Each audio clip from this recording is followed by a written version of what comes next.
Good evening. I'm Muffy MacMillan, Opportunity International's Global Ambassador for Women and Girls. And also, I've had the wonderful opportunity to sit on the board of Opportunity International. Tonight, to celebrate Opportunity International's 50th anniversary, what's so exciting, we get to do our first virtual tour ever done. So it's a big kickoff to really celebrate the 50th. Also, what's exciting about Colombia is that Opportunity started there in 1971 with its very first loan to Mr. Carlos Moreno.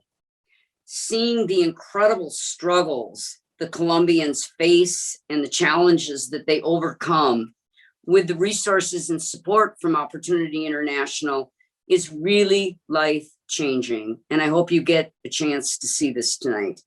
The journey across Colombia will give you the opportunity to get to know our clients and, also look and see the impact of their work. 50 years later, our anniversary, we're serving more than 7 million clients around the world with the same loans. Opportunity's core model is to combine business loans, training, and support. This model creates an enabling environment to these hardworking women and men to grow their incomes, their families, their dignity, their self-respect. I mean, the model is really phenomenal. 50 years later, Opportunity has made 500,000 loans in Colombia to people like the ones you'll see today. I have to mention that Colombia really is a country of challenge and also hope. It's suffered decades of civil unrest that plunged the country into poverty with more than 7 million people displaced during those years. It was just emerging into a state of peace when all of a sudden COVID-19 hit. Colombians, as you will see today, are strong and resilient. Opportunity is doing hard work and going to the places where these people have been left behind, the parts of cities, that don't have jobs, the places where displaced Colombians and Venezuelan refugees are struggling to survive. What I love is Opportunity's team is building hope and community there.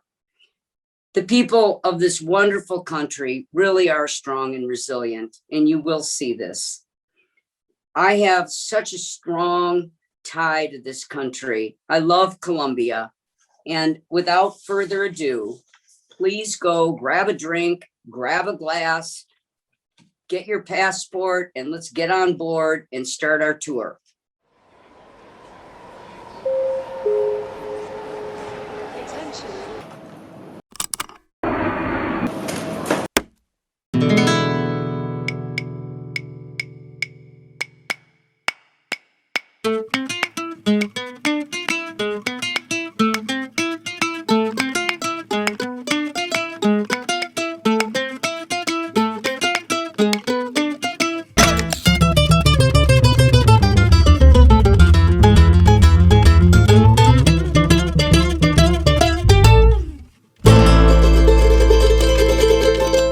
Welcome you to Colombia. This is a country of wonderful diversity, great contrast, and inspiring people. For those of you coming back, thank you for coming back. And for those of you visiting us for the first time, we love you for being here, and I can't wait to show you our work.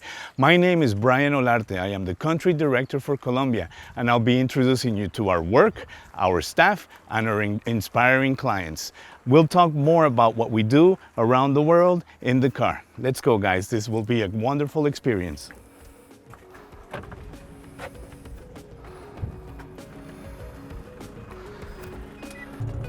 For those who are new to Opportunity International, we're a global non-for-profit that provides innovative financial products to our clients so they can leverage their business, work their way out of extreme poverty and ultra poverty, and send their children to school.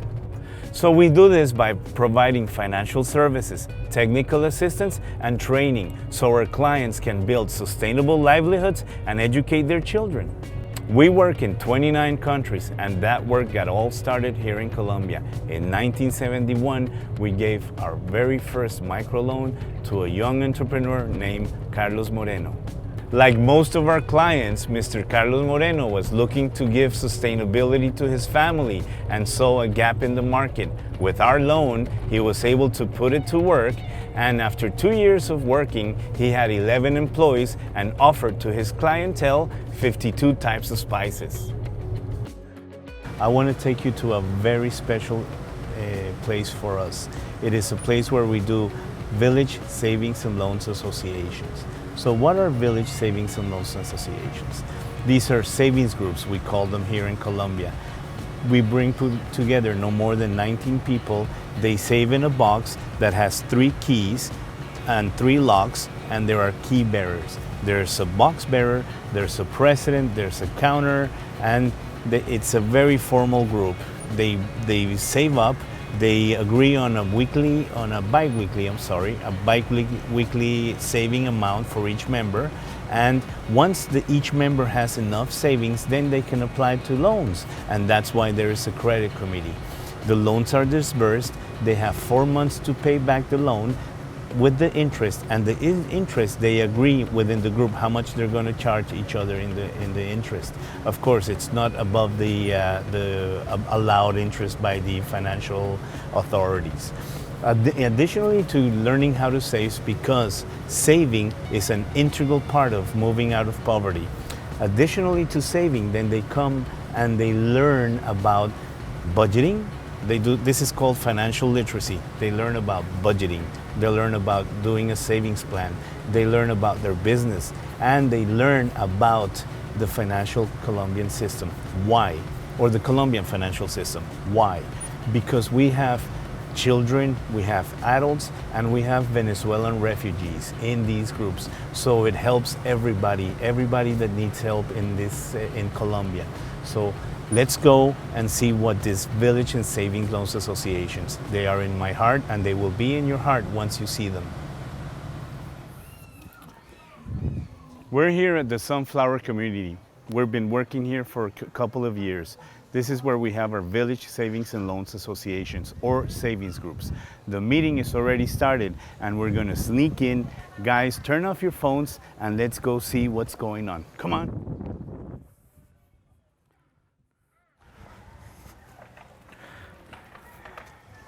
Okay guys, we're here at the savings site. We have the Conquistadoras Savings Group, the Conquerors, made up by 14 wonderful women that have saved up to 1.4 million pesos. That's around $500. So let's go.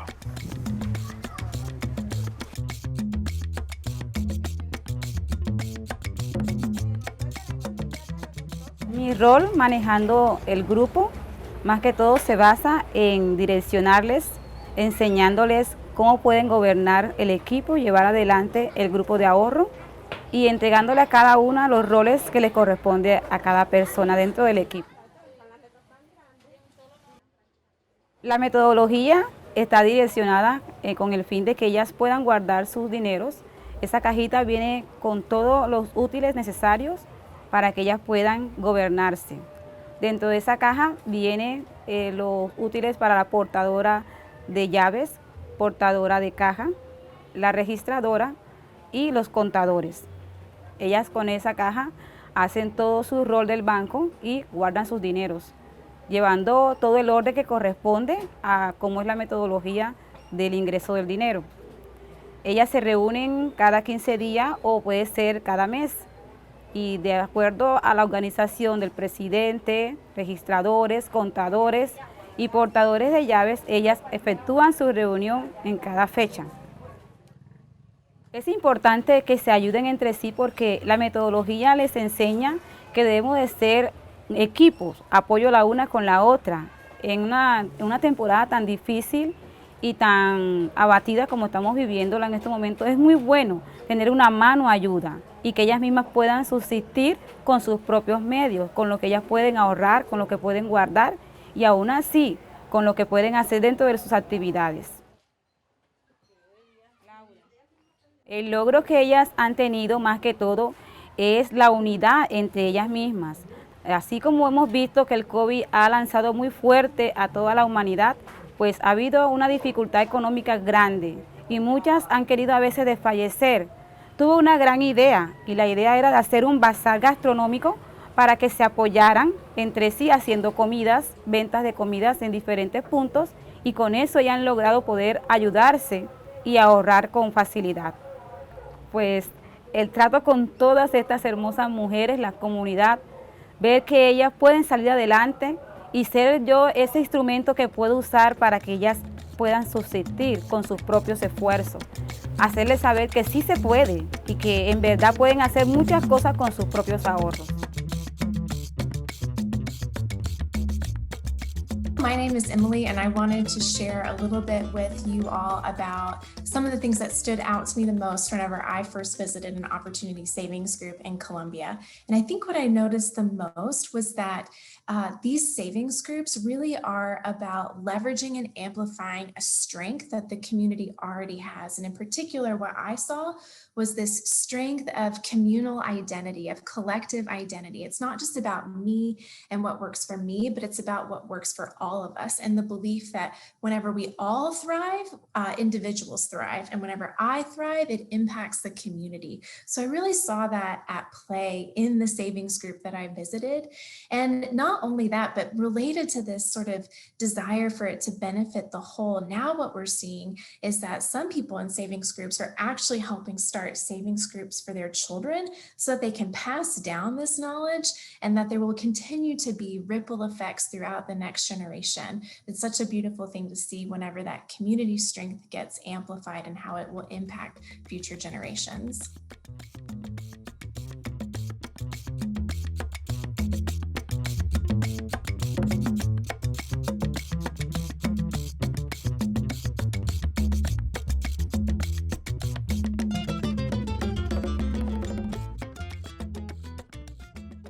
Hello everybody. We have arrived at the La Luz neighborhood. This neighborhood is a more traditional neighborhood of Barranquilla, more established families. However, the neighborhoods are plagued by crime, lack of opportunity, and just overall drug crime. As you notice, the homes are made of brick and mortar, so they're a little bit more established, but you will see how families that have done better, you will see that they have better homes. So please follow me and let's go meet Erika, who is a wonderful historical story of an opportunity client. Let's go, guys.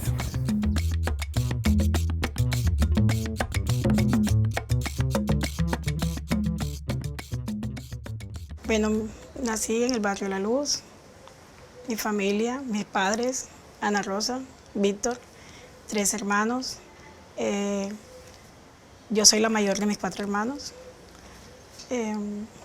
Una familia bonita.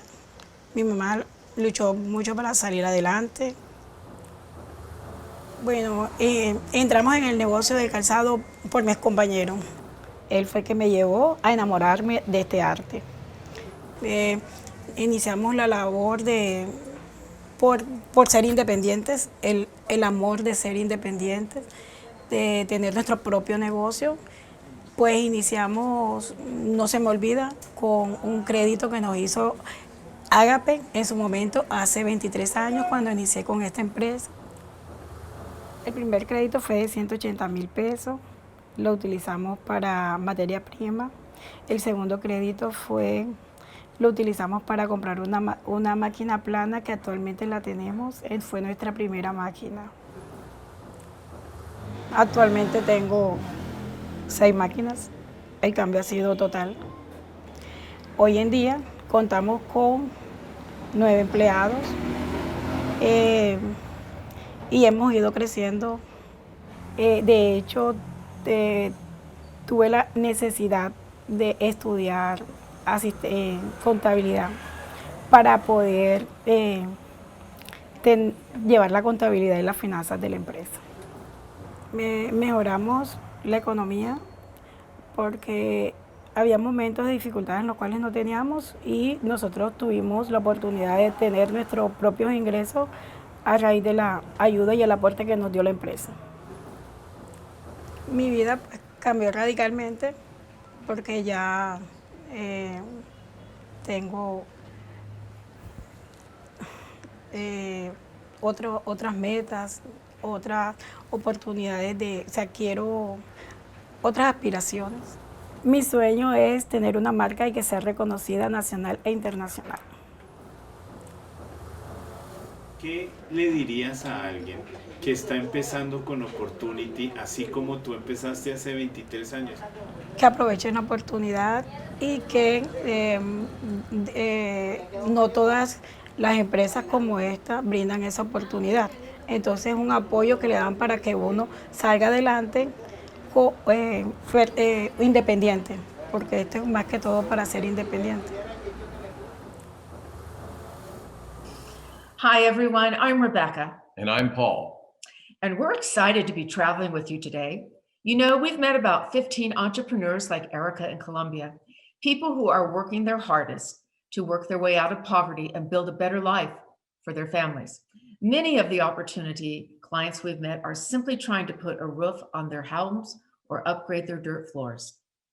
You can't imagine the conditions that these ambitious entrepreneurs have to live in. But like Erika, if they get a little capital going and they get confidence in the partnership of someone to walk alongside them, they can absolutely turn their circumstances around just like she did.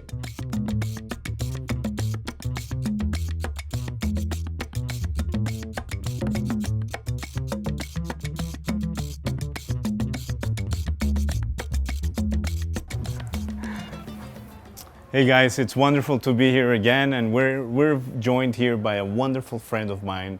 He's Camillo Garcia, our VP of Strategic Alliances.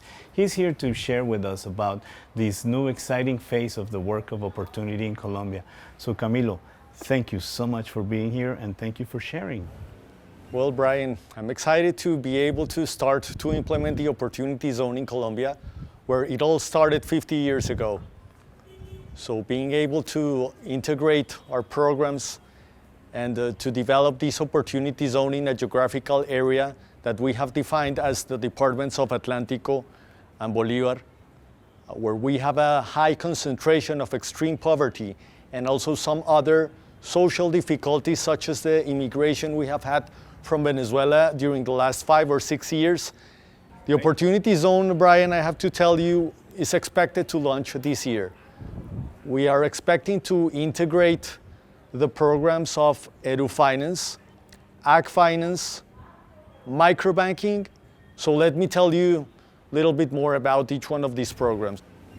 We are expecting with the EduFinance program to help children to access to school, help children also to maintain going to school, and also with a quality education in the schools that they are going. These schools are going to be located where they can serve our extreme poor communities and our other impact groups that we want to help in the next years. This will be developed together with the AgFinance program that will be delivered in the rural sectors or the rural areas of Atlántico and Bolívar, where we are going with training to help farmers and farmers associations to be able to access to loans that help them to get their inputs to improve their productivity in their farm.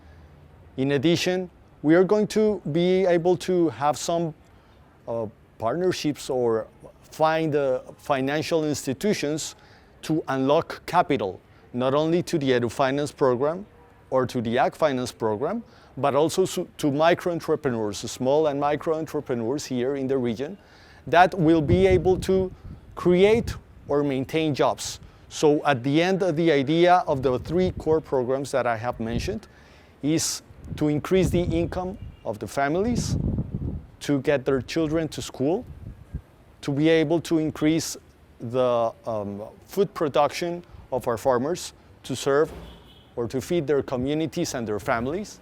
The staff has learned from the experience we have had for 50 years in Colombia.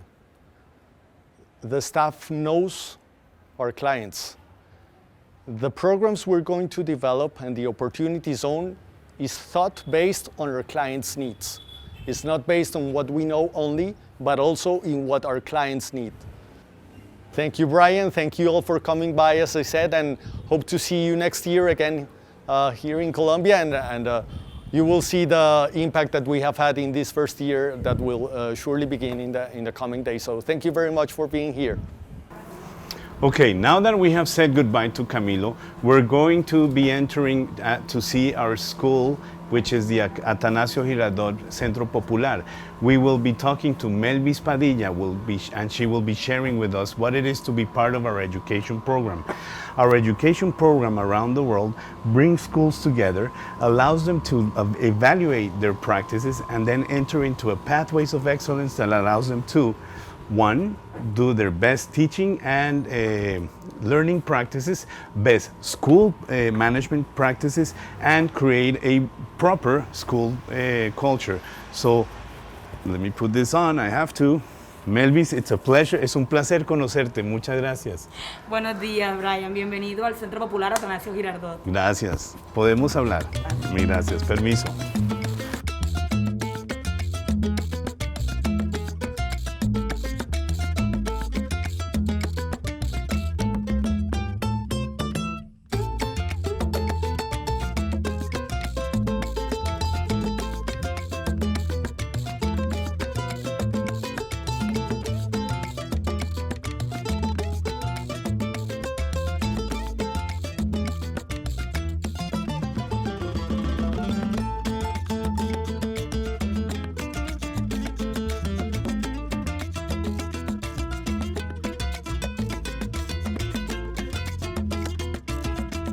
Cuando este salón vuelve a estar lleno de estudiantes, cuando se vuelva a escuchar su risa, la voz de los niños, va a ser muy conmovedor. Yo creo que la primera vez que tengamos ese contacto no voy a soportar las ganas de abrazarlo. Se me aguarán los ojos porque tenerlos a ellos constantemente con la pregunta de cuándo entramos y no tener una respuesta es duro, pero va a ser muy conmovedor y va a ser una alegría total. Del Caribe. Y hoy vamos a hacer un juego para poner en práctica las nociones. Me he beneficiado de muchas maneras por las capacitaciones que nos brinda el programa EduQuality, con las capacitaciones que nos ha brindado, nos ha ayudado en lo personal como docente, me ha ayudado en la capacitación para enfrentar esta situación, cómo manejar las herramientas que nos brindan las aplicaciones por medio de las cuales utilizamos para dar las clases. De antemano yo les daría 1000 gracias. Sé que a raíz de esta situación no puedo estar abrazando, pero créanme, un abrazo inmenso a todos. Es una oportunidad que nos están brindando tanto al colegio, al Centro Popular Atanasio Girardot, como a los docentes y también inmerso a ellos, los estudiantes, los padres. Es una oportunidad muy, muy grande y agradecidos. Espero que esto continúe, que sigan con el apoyo que nos están brindando. De verdad es muy necesario.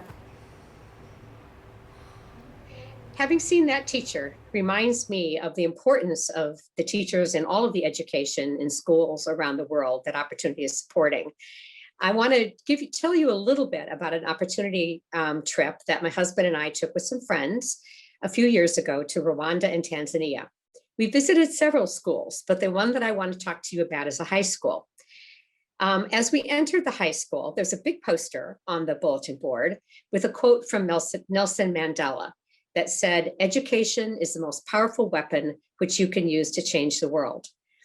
As we then toured the school, we went into one room that was that school's combination laboratory, library, and computer room. It had a couple of microscopes, one shelf of books, and a couple of computer screens. We then went in to visit one of the classrooms where the students told us what their future aspirations were for when they got out of high school. They wanted to be pilots, they wanted to be engineers, they wanted to be doctors, they wanted to be lawyers. And I couldn't help but think, as we talked to those students and toured their school, that these kids were going to be the future of Tanzania. So they were living into the Nelson Mandela's motto. And I do think that all of the schools that Opportunity is supporting around the world are going a long ways towards making education change the world. We had a long drive, but it's worth the while because we're here to visit a very special client, Mr. Tito Santamaria. He took out a loan 30 years ago, more than 30 years ago. He leveraged that loan into a business, a successful business that his family integrated into, and he has been able to help the community and help the entire family. He's a honey keeper, and the business is called Abejas sin Miel. Come with me, let's learn about Mr. Tito Santamaria.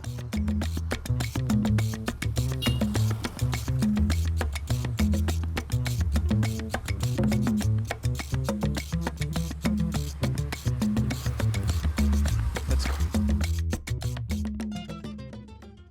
Realmente yo soy santanderiano. Nací en el cañón del Chicamocha. A la edad de 7 años, mi familia, mi papá y mi mamá se fueron a vivir a Bucaramanga junto con mis otros 3 hermanos. Y en Bucaramanga estuve trabajando en la plaza de mercado en un puesto de venta de papas que era de un tío.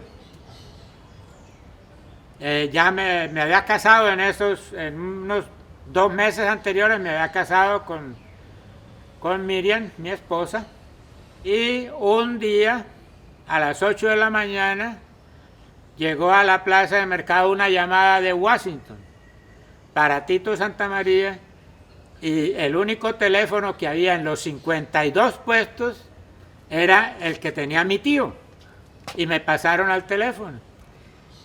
Don Ross simplemente me dijo: Tito, ¿quieres ir a trabajar con abejas a Cincelejo?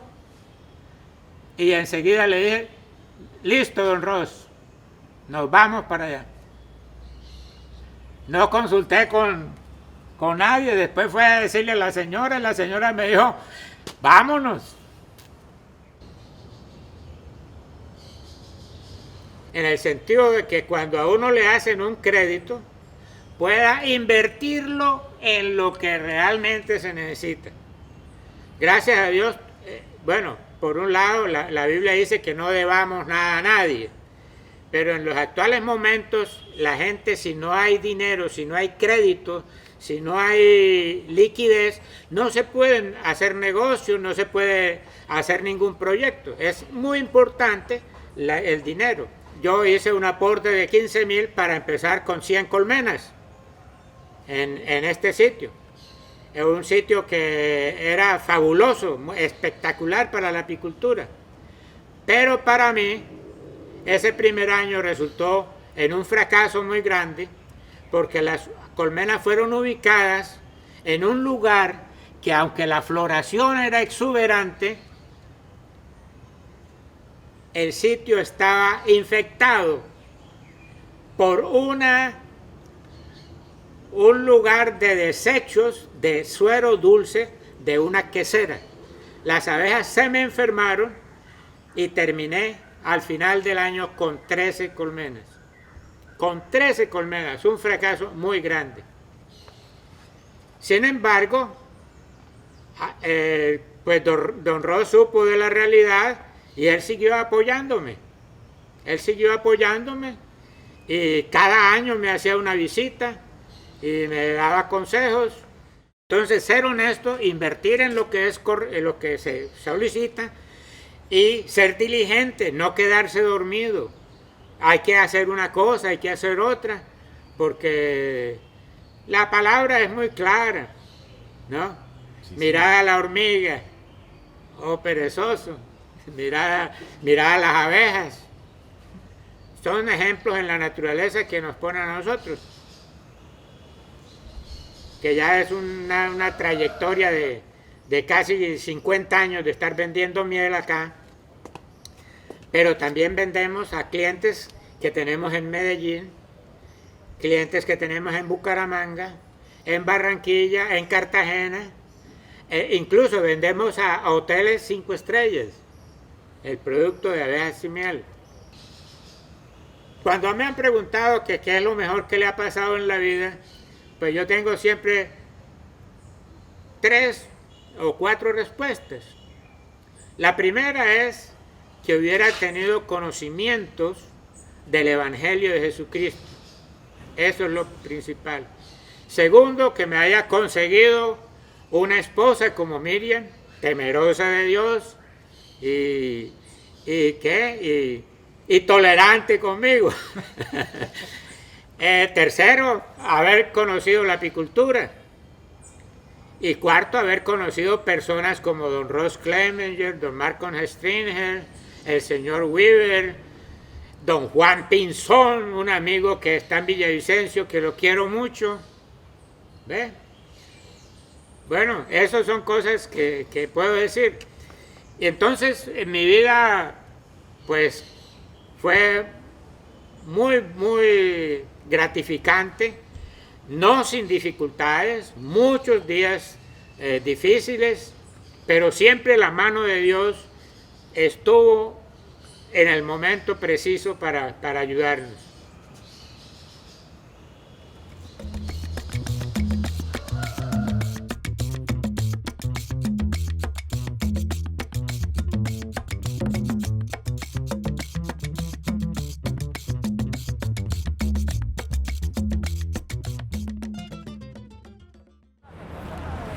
So we're here, guys. It's the end of the trip. We certainly experienced a lot, eh? Well, I want to thank all of you for coming here and visiting our clients. They love it when the people that we talk to them about see that they come and look at them in the eye and see that they're cared for. It's wonderful for our staff also to validate their work, and for me it's always a pleasure to be everything that you need for you to have a good trip. It's the best time for me in the inside trips. This is the end. The end is the best time for me. Why? Because we get to sit down and reflect upon what we saw and comment and ask questions. I want you to reflect about what you saw, who you met, and what touched your heart. I know that's something touched your heart, and talk about it with your families. Talk about it with your friends, with your congregation, and ask us anything that we can answer. We always love to hear what you think and any questions that you have. And if you feel that you want to contribute, think about the ways that you can help alleviate world poverty. For us, it's always a pleasure to show you how we fight against extreme world poverty. And if you feel that you want to be part of this opportunity zone, you can do by donating online right now. And all I have to say is thank you. We love you for being here. Que Dios los guarde y hasta el próximo viaje. Un abrazo. Ciao. Hello, everybody. Welcome back. I hope that tour was everything you expected and then some. And I'm sure all of you were quite impacted by being able to see what's going on with Opportunity International. At this point in time, we'd like to take questions. And if you haven't put them in the chat box, please do. And Brian, we're going to turn it over to him and let him answer all of your questions. Thank you, everybody. Hi, everybody. Thank you, Muffy. It's good to see you here again. It's always wonderful to see you, an old friend of ours here in Colombia. I wanted to say hello to everybody again, and I wanted to pop in and right after our trip and see if you have any questions that I can maybe answer and address any questions you have. Please go ahead and add your questions to the chat box I'm looking at right now, and our team will be scanning and at the chat during our travels, and I'll be trying to answer them now. So looks like Sandra asks, what are some of the businesses that our opportunity clients run? Most of the women in our savings loan and loans associations have businesses that have to do with food. Food is something that's always in demand, especially after the pandemic. We have clients that go out in the morning and sell coffee. They carry the coffee in a thermos and bread in a little plastic bag, and they sell a piece of bread and a cup of coffee for a couple of $100, and that is breakfast. Other clients go out to the markets and source fish, freshly caught fish, and go to the wealthier neighborhoods and sell the fish. They sell avocado. They go around the neighborhoods yelling pescado, pescado, or aguacate, and people come out in their balconies and buy the fish and the produce that our clients source in their carts. In the communities also, we have our clients that have their own little stores, and they sell a homemade ice cream, and it's basically water with a tang-like product of different flavors. They put this water in long plastic bags, tie it at the end, and freeze them, the ones that have a freezer, and they sell this also for $100. To give you an idea, 3,600 pesos is $1. So 36 of these ice creams is $1. Clients, I forgot, you saw Shirley. Shirley is one of our most valued savings and loans officers. She started as an Avon lady. Believe it or not, our clients sell a lot of catalog sales. They sell perfumes, they sell beauty supplies to the ladies in the communities, because every lady needs to look beautiful, and that is something that does not disappear with poverty. So they source the products, they sell them on credit, and then they collect in the community on a weekly basis. Let's see what else. Well, we have one from Jim, and Jim says, how have opportunity clients adapted in the midst of the pandemic, and what does the near future look like for them and their businesses? Okay, I can answer in two ways. About their businesses, they have adjusted. A lot of our clients have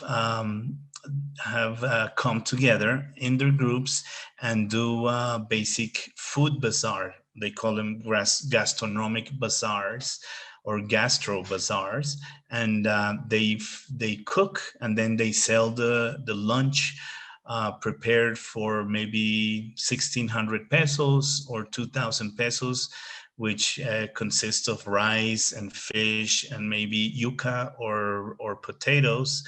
And they sell food in the communities. They also have adapted in ways that, they sell products more broken up in terms of oil. Let's say they sell cooking oil a cap at a time. So our clients can source their products on a daily basis as they make money. In terms of the community, our communities have doubled in terms of people living there. A lot of Venezuelan refugees have come in, and they have taken over the spaces that were not taken over. Sadly, where there was trees, there's no more trees. They've cut down the trees and use the trees or the logs to build their huts, and our communities have become more precarious and more populated because of the pandemic, because the ones that used to, the Colombians that used to be able to pay a small rent cannot anymore, so they've come into these areas that are up for grabs, and a lot of Venezuelan refugees have also come into the community. So this is something that, let me put my phone on on silent. This is one way that our communities have been impacted by the pandemic. Let's see another question we have. There's here one that we get a lot. When you say teach financial literacy, what types of things does that include? So our financial literacy modules have several modules. We start with how to do a savings plan, because of course they start saving and we want them to have a goal. So they do short, middle, and long-term saving plans. They learn how to do that. They have a goal, and then they have to project how much they have to sell on a monthly or a weekly basis to get to that goal, and how long it will take that for them to get to that goal. They also learn budgeting for their businesses, how to do accounting or keep bookkeeping. They also learn how to learn about two important modules. Is learning about the Colombian financial system, because a lot of them don't know about the Colombian financial system, and they're actually scared about entering or getting a savings account, or even asking for a credit when they're eligible. And a lot of Venezuelans that are coming from Venezuela, fresh from Venezuela, they don't know anything about our Colombian financial system, because for all intents and purposes, there is no Venezuelan financial system available to them. So these are the things that we teach them. So I mentioned savings plan, budgeting, how to do, and learning about the Colombian financial system, and how to do online and virtual transactions, and how to use applications for their financial dealings, because more and more applications are available to them, and more the banks, and even the IMFs, the micro finance companies are going virtual. So we teach them about how to deal with these applications. Next question from Steve. His question is, how does your education program work? Our education program is a worldwide education program. It's a wonderful program. It's called EduFinance. EduFinance has two components. The first component is teaching IMFs or microfinance organizations to design and render the right credit, savings, and insurance products to the schools in these communities. These are vulnerable schools and vulnerable communities. So they learn how to design the right products. Once these products are available to the schools, then the schools take the products, and we take these schools that receive the products, mostly loans, so they can build schools, so they can improve the quality of the facilities of the school. We bring these schools together and we form clusters. These clusters do a self-evaluation in several areas that are conducted by very highly trained education specialists that we have here in country, and with the support of the United States and Africa. So they embark in this self-evaluation. Once the self-evaluation comes, then the cluster as a group, of course, they work together and they share experiences, which is something that is very important. And as you saw, our savings groups come together, work together, and share experiences. So our schools do the same. We bring them together, we ask them to work together, share experiences, and embark in what Eduquality calls the pathway to excellence. So they move through a 3-year program, and the goal is to get them to a place where they render the best quality education available for our children, because education, as we all know, is a key. Education and supporting women. let's see, education. We have one more question. Oh no, several more questions. How do you see people participate in the savings? Oh, how do you select? I'm sorry. How do you select the people participating in our savings and loans groups? Are there a lot of people desiring to be part, or do we need to actually seek out people? We have several. Right now, we have 8 savings and loans officers that go out into the communities, their own communities, and they look for community leaders, mostly pastors and community leaders that bring people from the community together, and then we present to them the methodology. Of course, a lot of people are looking for this help because they understand that training and a chance to save and a chance to receive loans from that group is something that they value a lot, and they understand that they can leverage their businesses through these loans. So we do actually seek out people. However, once our methodology is known in the community, then we have clients or people wanting to be part of these groups. One more, 2 more. No, actually more. I heard Camillo say the new program will help women specifically. Why are they a target? Well, as I said, that education is one way of supporting our or helping our clients build resiliency and help them their way out of ultra poverty.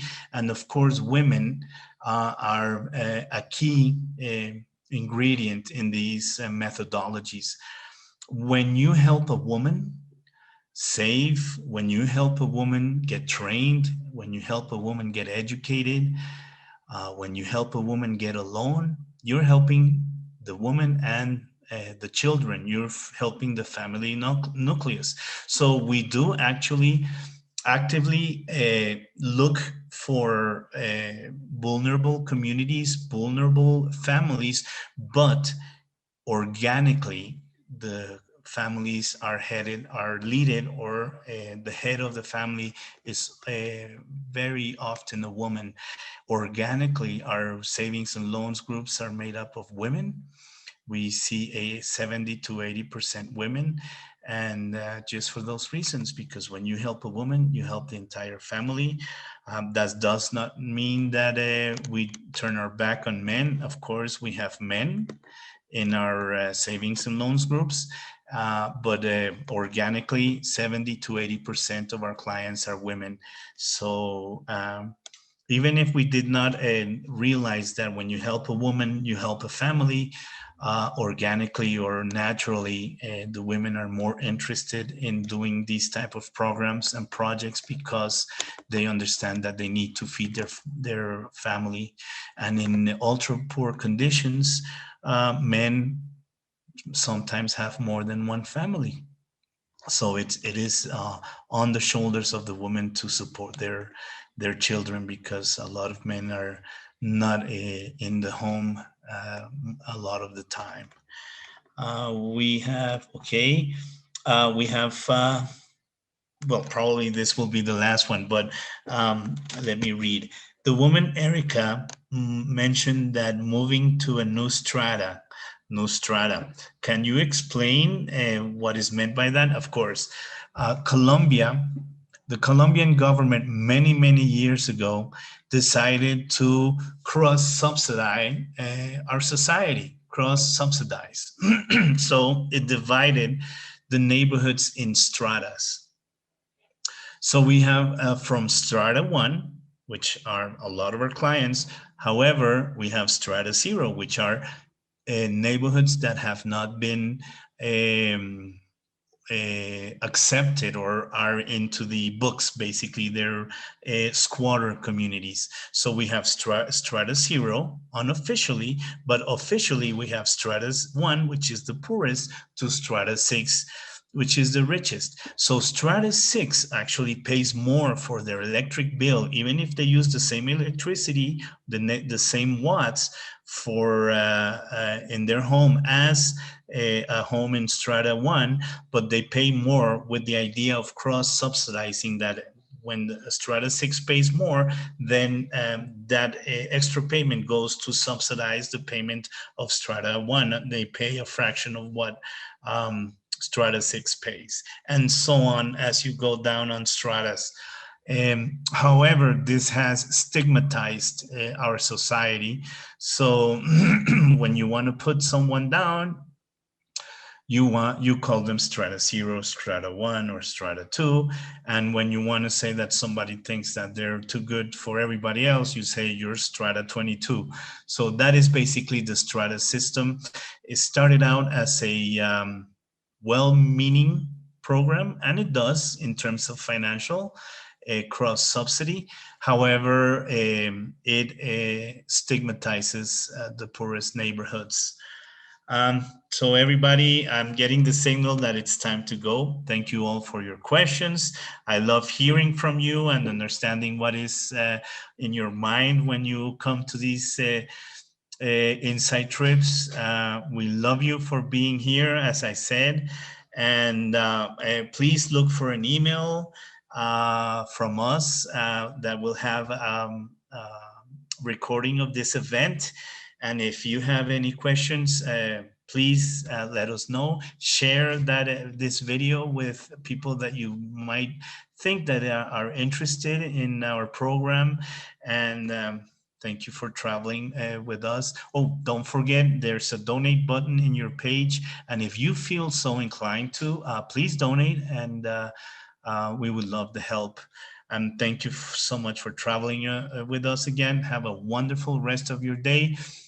We love you for being here. Los amamos por estar acá. Mil y mil gracias. Y hasta el próximo viaje. Chao.